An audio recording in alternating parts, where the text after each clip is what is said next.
Hey guys, thank you so much for joining me on their fight story with Igdalia.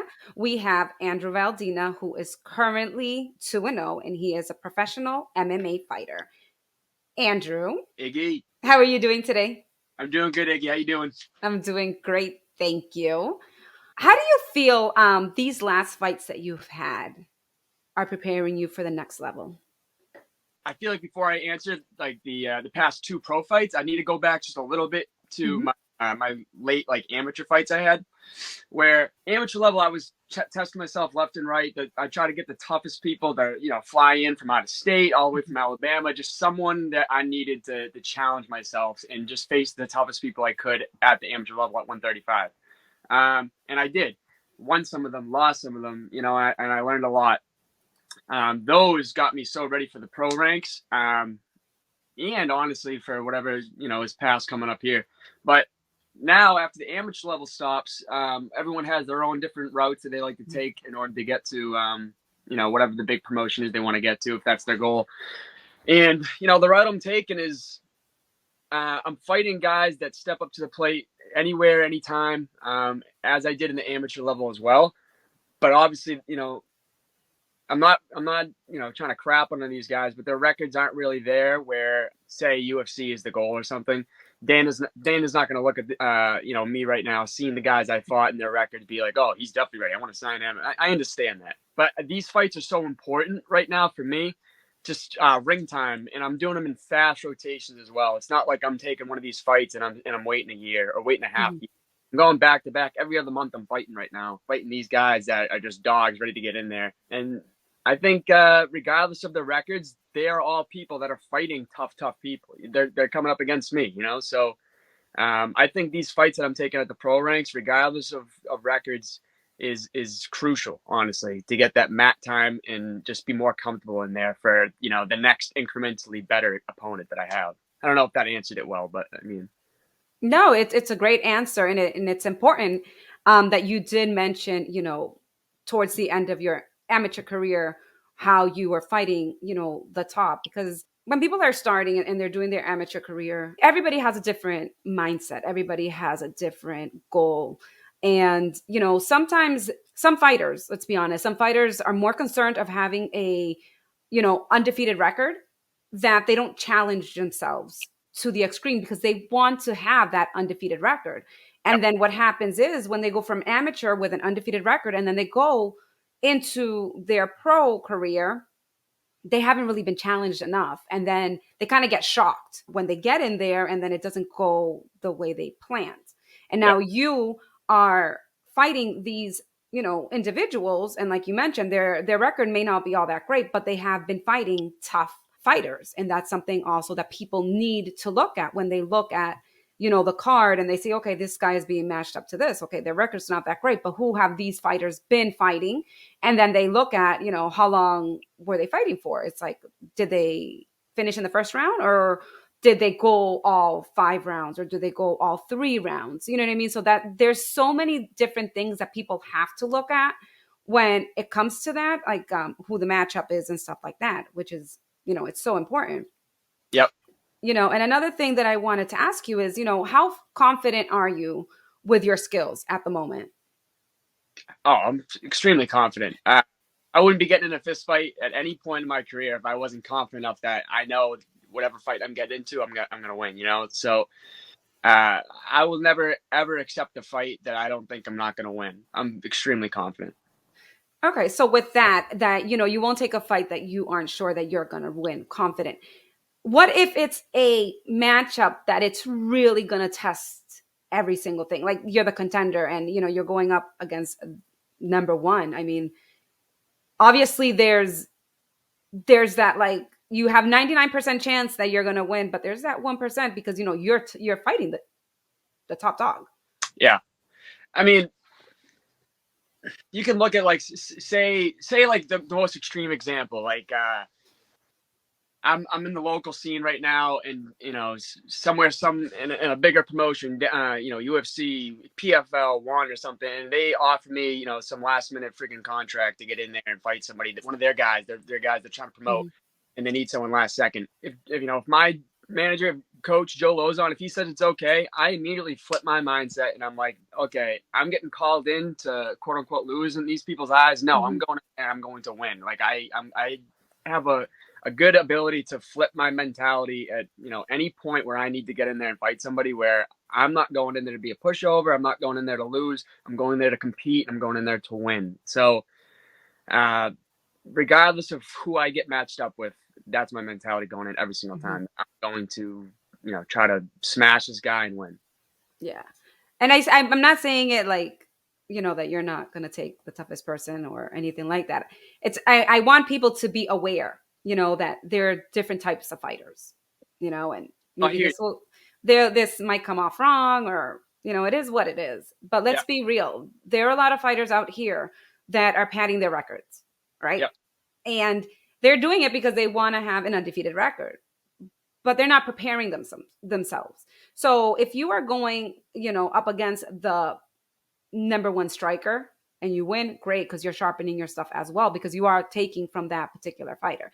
If you are, fighting the number one person who has a ground technique, you are sharpening your stuff because you're always going to get something out of it. But there exactly. are some people that just don't want to be challenged. They don't want to be challenged. And then at the end of the day, then they go up against somebody, they're not prepared for it. Yeah, I agree with you, and I don't want people to think like, oh, Valdina, he's fighting these guys with crazily, kind of crazy records, whatever, and Mhm. in pro rank, and now he's 2-0. He's going into fight Mike Taylor now and trying to get himself to 3-0 when Mike Taylor's record's really not there either. But I need people to understand. I don't need anybody to do anything, but I want people to understand that at my amateur level, like we were talking about, that Yeah. I had full intention of fighting the toughest people at Mhm. 135 in the amateur ranks, and I knew I was going to take a level down in performance and competition when I started my professional rank. So I know the tough fights are coming. This one Mhm. I'm going into is going to be the toughest professional fight I've had so far for sure. I've talked to you since the amateur ranks. I think I've talked to you every single fight leading Mhm. up to where I told you I wanted to have an incrementally better opponent each fight, and I've been doing that. So yeah, I'm not trying to pad my record. I'm just slowly trying to rise here. Yeah, and what's important about all this is that you have the right people in your corner. And I always emphasize this about having the right people in your corner, because if you don't, you're gonna get set up. And I mean, you have the right management team as well, Yep. because your management team isn't looking for their name. You know what I mean? They're looking out for you, because Yeah. there are some people, some management teams that only care about saying, I got this fighter on this show. They're 100%. not looking about how is it going to benefit your career. Is this a fight that you should take right now, or is you should be taking another fight before you take this one? There's so many things that people need to look at when you're being matched up, and that's why it's important to have the right management team. It's important to have the right corner, because again, if you don't, you're with a management team that's only looking for their best interests, and you have the right corner, your corner is going to tell you, hey, I get that this person wants to match you up with this. I don't think this is the right fight for you right now. I think you should wait maybe one more fight, two more fights, and then take it. But I don't think this is the one for you right now. And it's so important that, fighters understand that it's not about being on that big stage without having everything else to support you. Yeah. I don't know if that really makes sense. That did. You hit the nail on the head right there. I put 100% of my trust into my corners because I know that, like you said, they don't have those selfish intentions. They Mhm. have intentions to build each other up as a Mhm. team. No, I'm not just their one guy. We have a bunch of guys at Lozon's that are all going through the ranks with the same corners and the coaches. So we're all just trying to build each other up for the right reasons. No one's selfish in ever at my team. So I'm very happy where I'm at with these guys. I'm glad too, because I've seen how they work. I've we've seen the fighters that come out of that gym, and they're always looking for the best of the fighter. And Yeah. it's very important. People don't understand that once you go onto the big stage and you don't have the right support, you can't do a retake, especially in the pro division. there's no retakes. That's Nope. it. Then you see these fighters, now they have more stress because now they have to really step it up even more to kind of make up for all that has happened. When if you had the right person managing you or in your right corner, they would have prevented certain things. Now, and this is not for every fighter because we all know that there are some fighters that don't listen. They don't listen to their corners and they don't listen to their management team. They want to do their own thing. Now they go independent. Now they do their own thing. You know what I mean? So that's beside the point. The point Yeah, is that it's so important to have the right team. yeah, I agree. It's a tale as old as time. The guys that don't listen and stuff like that. But when I see that, like you just said, I kind of just take note of it and note what to do right, what Mm-hmm. not. So it's all necessary. Yeah. For this upcoming fight, what makes it ideal for you? What makes This what upcoming fight that you have in March ideal for you? um why is this an important fight? You're saying, or Yeah, like let's say this. I'm gonna be honest. I don't remember everything about him. I want to say he's more of a like a striker and a kicker. What about him and his particular style that makes it ideal for you as a matchup?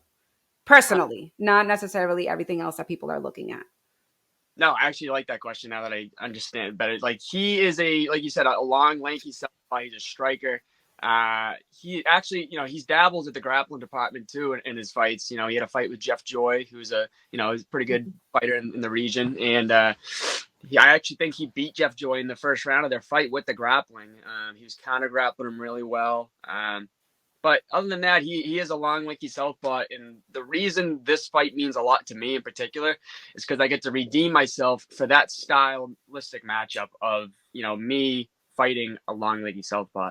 I said this on Table Titans the other day, where I fought Arthur Mapofu, another tough stud in the amateur ranks for the 135 title at Cage Titans, and he's a long, lanky southpaw, and I had so much trouble with that type of kid where I just couldn't get on the outside. I wasn't doing the right things. I was about to start going in and how to fight on long southpaw, but I can't have Mike Taylor watching this. But uh, I just wasn't doing the right things I was supposed to against Arthur with that style. So now I get to redeem myself finally facing somebody of that type of style, and I'm just really looking forward to seeing all the hard work get put in and being able to beat this now because it didn't sit right with me losing to Arthur with that style because I know I can do make corrections and now I get the opportunity to do so. Obviously it's not the same caliber whatever, but he's still a tough dude and he's dangerous. He's put people out. So Yeah, I like that. I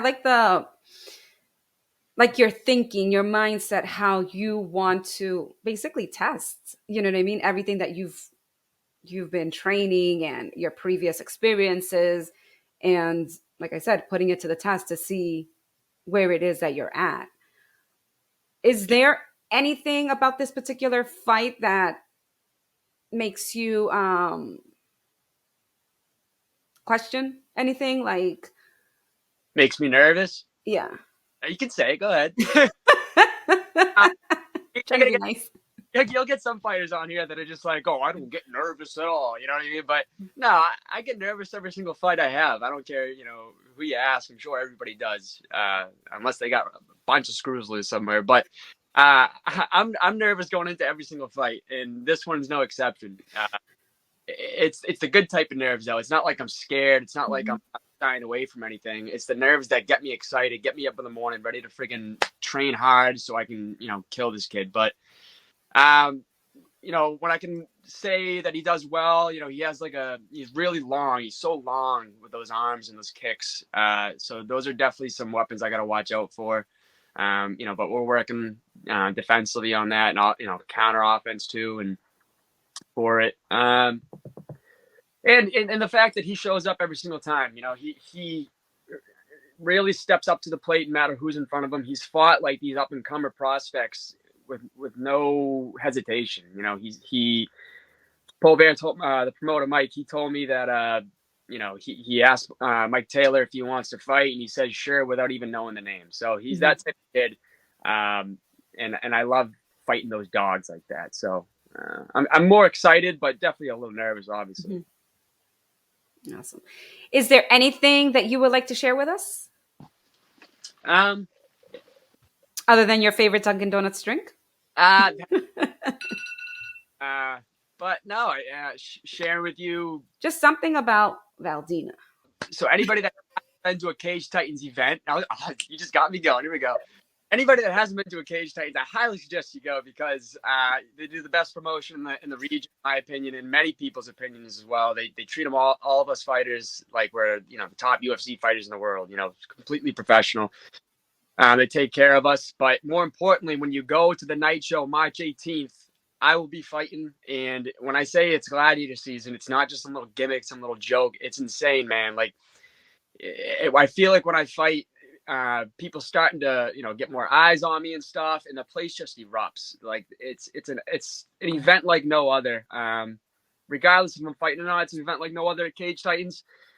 But as humble as I can be, I'm just saying that when I fight, it's a whole different ball game in that arena. And the only way to truly experience it is to get your ass there, sit in a seat, and get out of the seat when I'm going out there. So. I highly suggest everybody goes through, even if you don't get your tickets from me, get your tickets from, one of my teammates or anybody on the roster, but just make sure you're watching my fight because I'm starting to be must-see TV. And, I can't wait to perform to, exactly what I know I can do.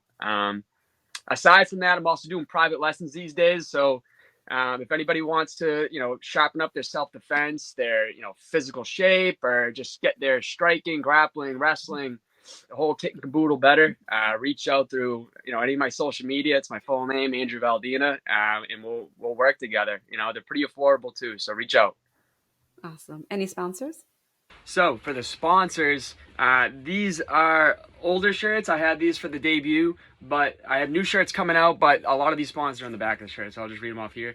So to start, Into Action Recovery. My family actually owns and operates this, nonprofit organization. It's in Tewksbury, Massachusetts, and it's for everybody that's, suffering with addiction, and it's a 5-step program to help them out there. U.S. Golden Pond. It's also from my, my oldest sister and her boyfriend runs this company in Manchester, New Hampshire. They give the best deals around for a pawn shop. Invisaware. That's a company that's with me since day one.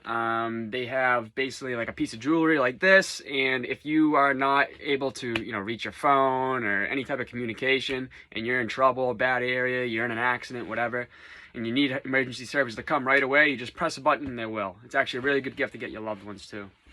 Party Time Rental, my father runs this company, and it's more of a summertime gig where we have like a party rental business, and we rent out tents, tables, chairs, and we have the cheapest deals around too, in regards to like any other tent company. We really do. We take pride in that part.